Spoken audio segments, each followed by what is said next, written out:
Welcome to the Forgotten ECE, the show where before and after school educators, summer camp and PD staff and CYWs have a place where they are seen, heard, and valued. I'm your host, Jamie Wegler, and I am so excited you're here.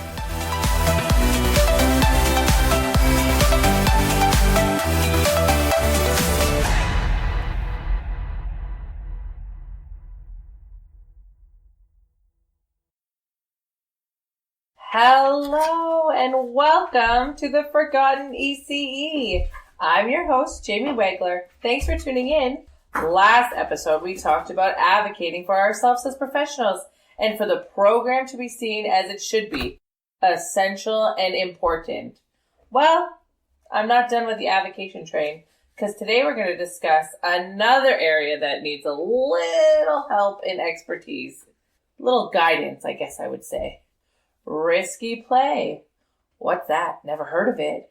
What an interesting new concept. Okay, I know. As RECs and ECs, you are most likely extremely familiar with the topic. How can you not be? The concept itself gained attention in the early 2000s, which was only 24 years ago. Let's just hold that thought for a minute. The early 2000s was 24 years ago. Okay. It may come to no surprise when discussed, it's often referred to in examples of preschool and toddler children. I'm here to tell you that it's equally important in school age programs. It might even be a little riskier, but thrilling and exciting.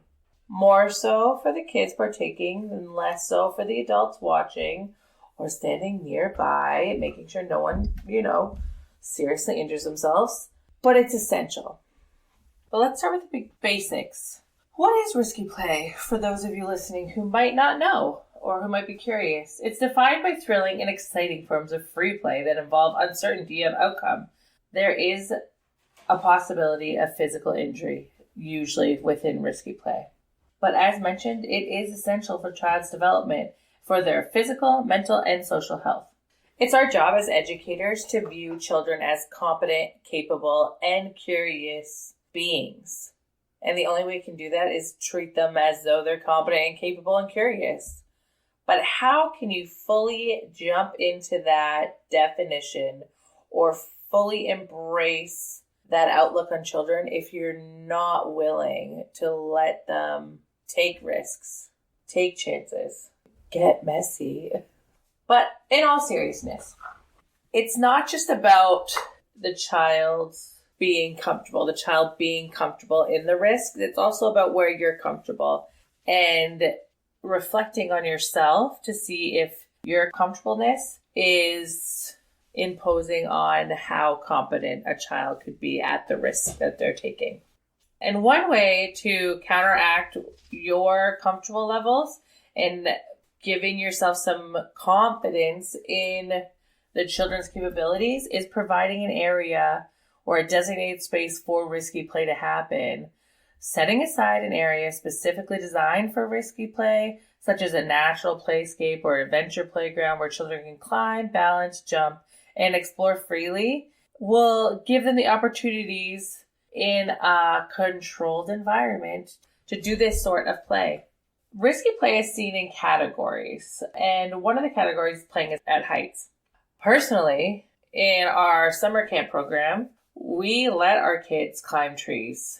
We have a rule around it that we've come up with as a collective with the students each year that involves children being able to get in the tree themselves. If they can't get in the tree themselves or find a way into the tree using their knowledge, then they can't climb the tree.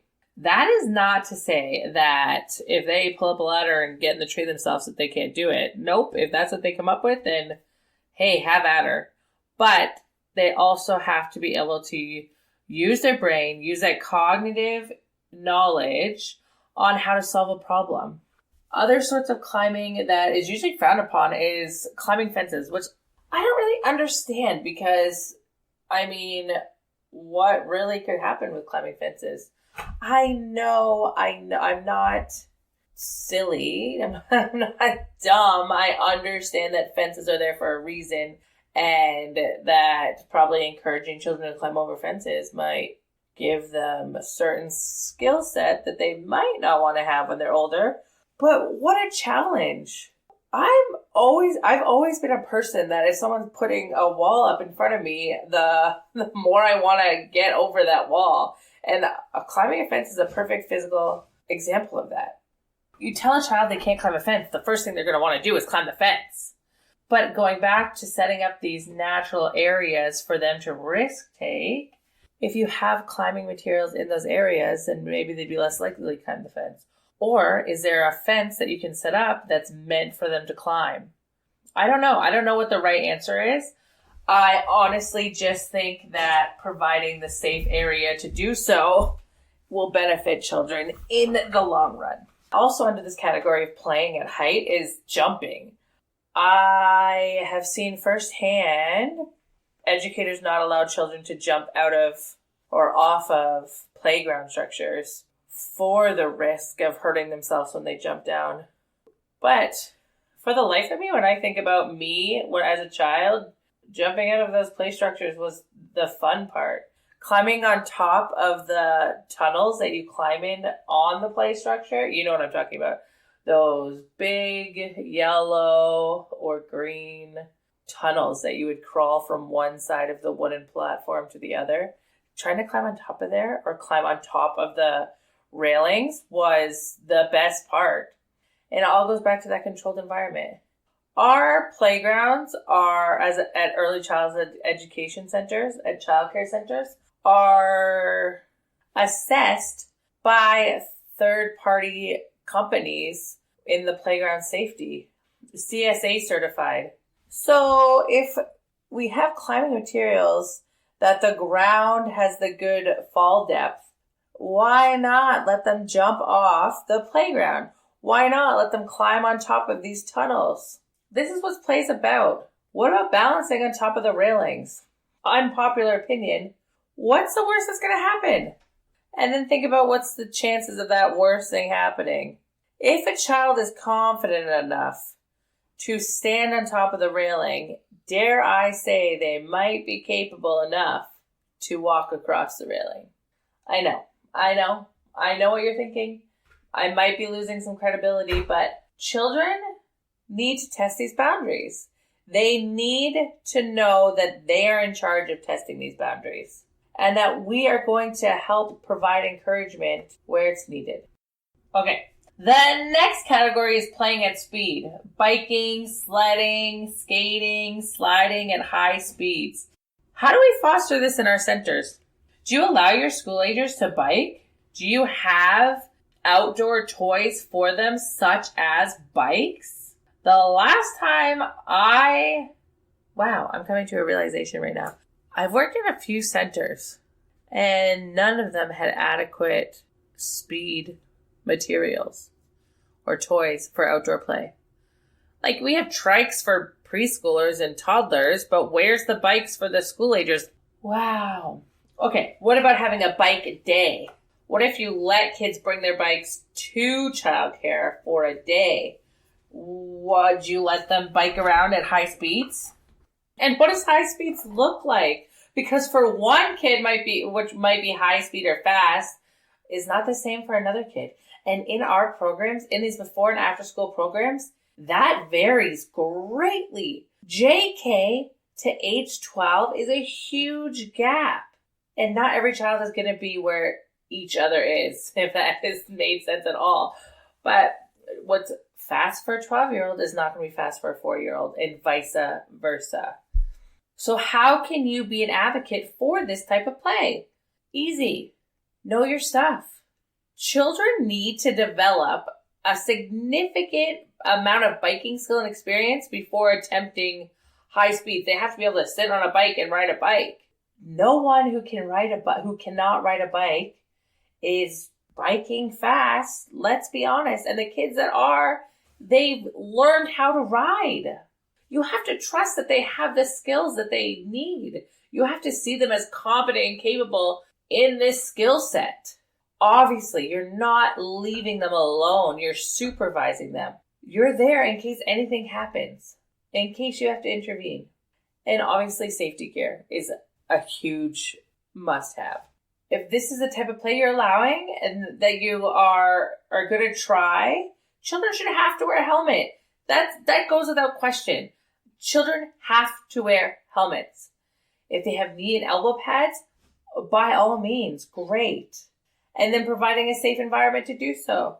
Obviously, parking lots aren't always the safest, but if it's after hours out of school and the parking lot's clear, why not? Try it out. And it's not going to happen overnight. One day, they're going to let the kids bring their bikes. They're not magically going to be able to, all of them, supersonic speed bike. They will have a gradual progression, which will allow you and them to get comfortable with those speeds. But then advocating this to the families, advocating this to ministry, advocating this to your supervisors. This all goes back to seeing children as competent and capable. You have to trust that they know themselves because no one else knows them. All right. Category 3, my favorite. Play involving tools. I love this topic. I love this category. My first year at school age at my current place of work, I reached out on the internet. It started with a provocation. A child came in and was talking about a small engine that they got to check out with their parent over the weekend. And I remember when I was in high school that I got to take apart a small engine, and it was a lot of fun.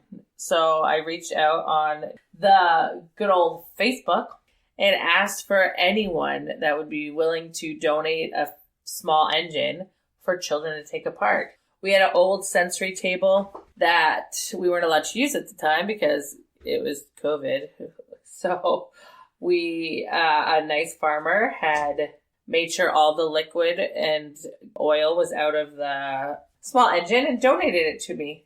So I went and picked it up, brought it in, had some tools that I borrowed from my dad, and I brought in a tool briefcase, if you want to call it that, with all the tools that they could need, including safety gloves and safety goggles. And we talked about the importance of wearing the goggles and the gloves when you're working on it. But when they came in Monday morning, there was this motor there, and they were allowed to do whatever they wanted to it. Take apart the screws, hit it with a hammer, whatever they wanted to, as long as they were wearing their goggles and they were being mindful of the people around them.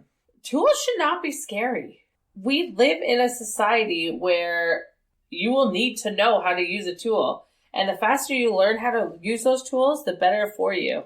So in there, they used screwdrivers, ratchets, pliers, what else? Oh, hammers.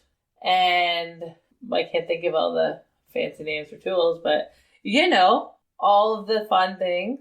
And they really enjoyed it. This went on for 3 weeks of them trying to get this whole small engine apart, which was probably a task that was a little hard because it was old, so some of the bolts were rusted. But it was such an incredible thing to see them work together and problem solve on how to get this machine apart. And the things they thought this was for and how it ran, it was just beautiful. It was absolutely beautiful. And if I would have thought for a second that they weren't competent or that it was too risky to bring in tools, they would have missed out on an amazing learning opportunity. Other tools that I've seen in programs are small axes, saws, knives, ropes. A lot of people like to whittle with their children, which is super cool. Also, serving your own snack. And I don't mean just serving, I mean the preparations for snack. Cutting the cucumbers, cutting the bread, toasting the bread, obviously spreading the cream cheese or the wow butter or whatever you're having on your toast. Allowing children to use knives to cut their vegetables and fruit, it's another tool.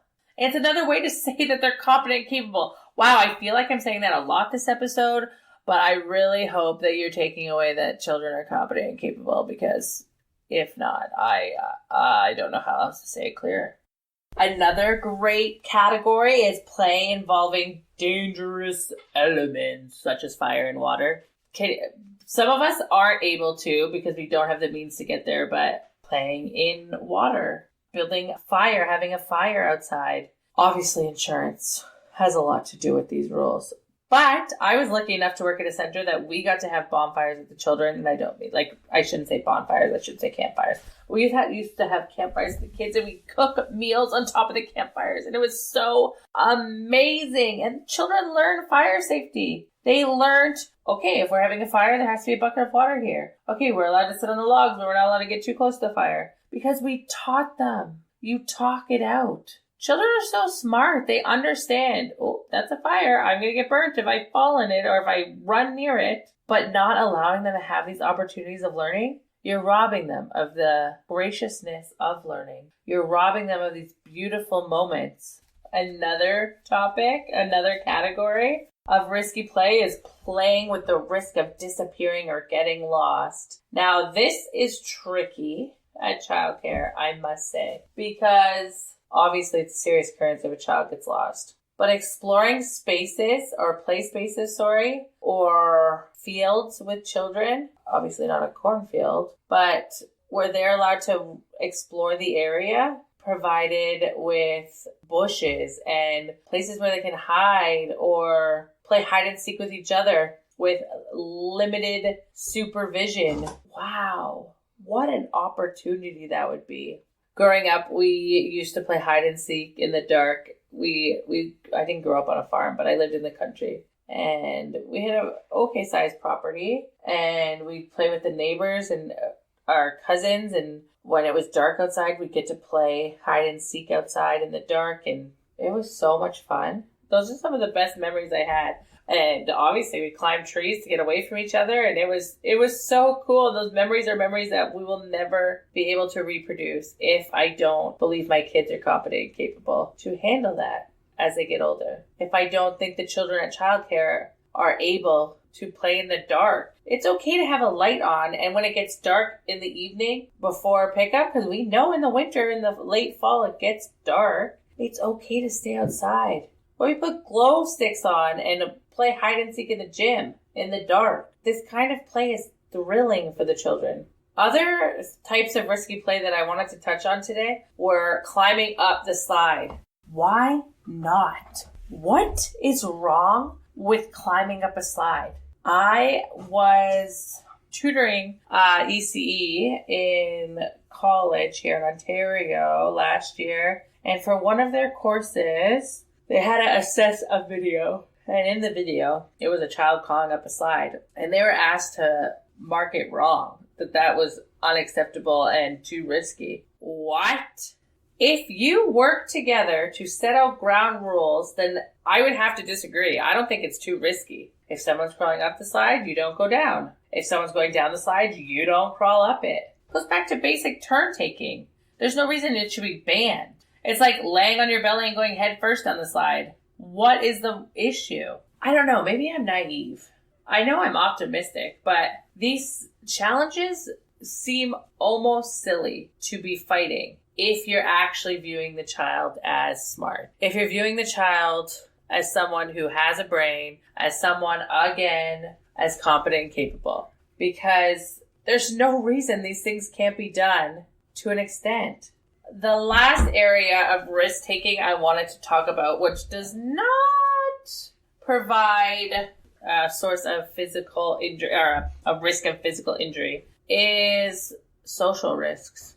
We live in a high anxiety environment, and I believe that we can help. I'm not saying we can solve it, but I believe we can help with these anxieties if we provide opportunities for children to work through these anxieties with their social peers at childcare. How can we give school agers the tools to play with one another, to work through social situations that make them uncomfortable, to stand up for what they believe in? How do we teach them their rights and how to advocate for themselves? All of this can be seen as social risks. How do we teach children to stand up against bullying? How can we provide them the tools that they need to say no? I think that's a huge part of risky play, because this sort of risk happens every day. Children need to learn to say no. They have to be able to set their own boundaries.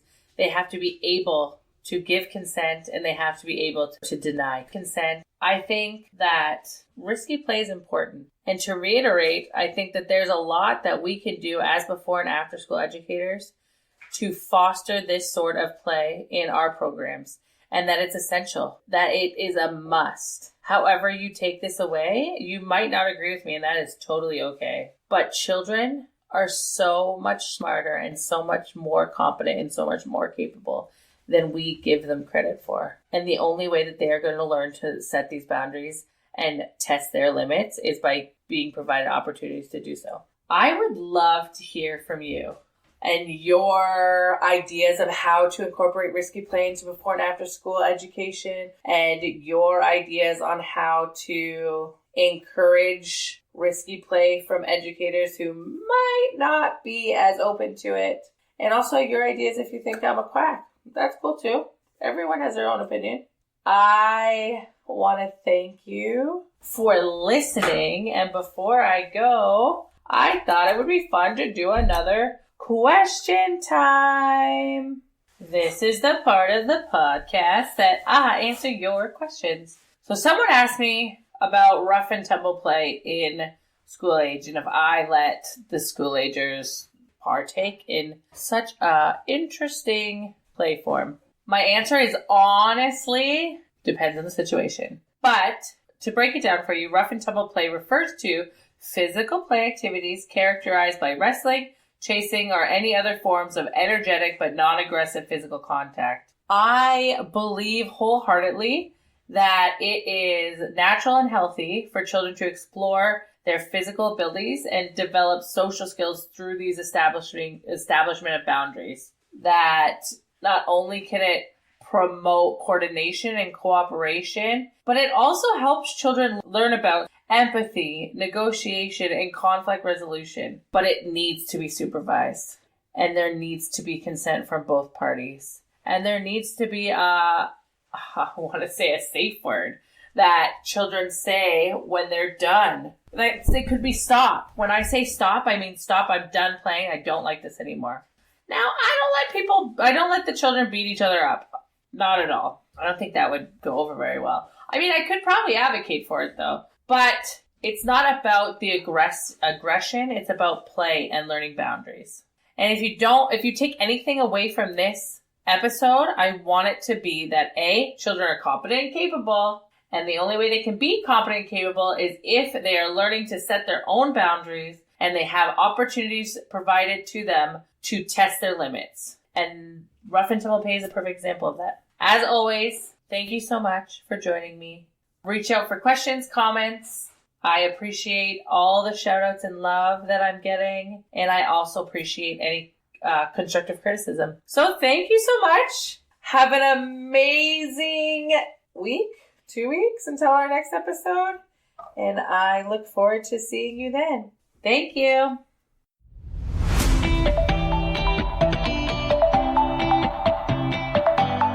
Thank you, amazing listeners, for your support. Don't forget to follow me on Instagram at MissJamie_RECE. Give a star rating and leave a review. Have something you want to hear about in relation to before and after school programs or full day summer camp? DM me or comment. Again, thank you so much and happy learning.